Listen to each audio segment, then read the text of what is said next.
You are fine. Are you cool? Yeah.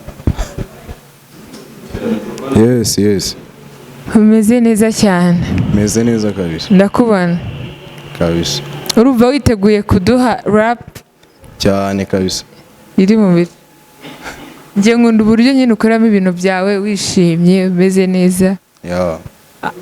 Nizere ko ugiye gukora ibirenze ugiye Kabisa.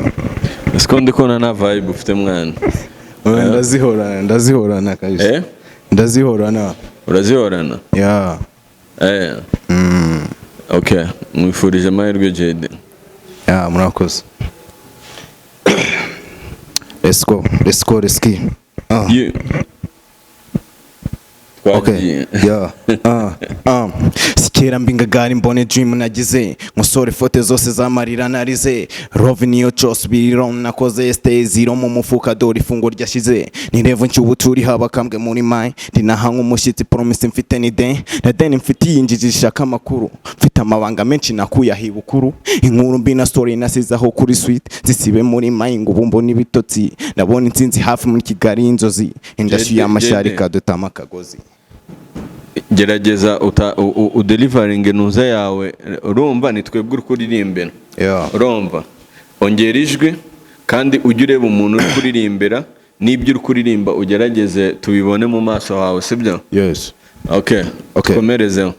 Sikera mbingagani mbone dream nagize musore fote zose zamarira narize Love niyo chose bilom nakoze stay zero mu mufuka dori fungo ryashize ni revo cy'ubuturi haba kambwe muri mai ndinahanga umushitsi promise mfite ni de na den mfite yinjijisha kamakuru mfite amabanga menshi nakuya hibukuru inkuru mbi na story nasizaho kuri swi zisibe muri mai ngo bumbo nibitotsi ndabona insinzi hafi muri Kigali y'inzozi indashyi y'amasharika dutama kagozi zitangiro ry'agakini herezo sinzi buri kimwe n'agaciro kacyo vuga ufite ka abanzi n'amashyaro ubwo barashaka ngo na SNH wize kizikuru zaguha ibyo ushatse.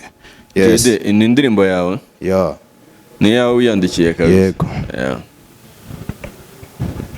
Ubushize kuri stage waradukubise umuriro raka. Yes. Ubuzima busanzwe ukora iki JD? Ndi umukanishi.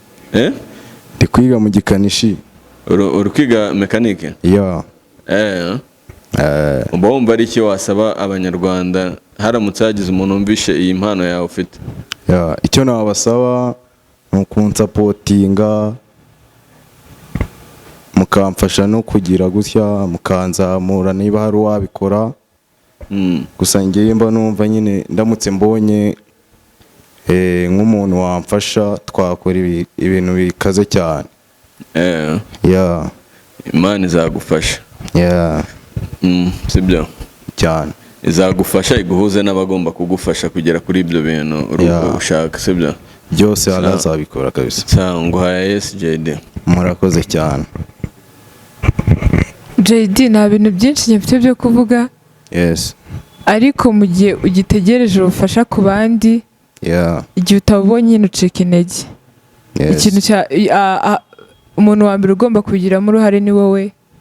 Kandi nta niwe ugomba kubishyiramo imbaraga kabisa. Kugira ngo wereke abantu ibyo ushoboye nuko ugomba kubanza kumva ko ubishoboye kandi ukabikora neza kabisa. So I hope ko tuzabonana no ku cyumweru. Yego. Nanjye ni yes. Murakoze cyane.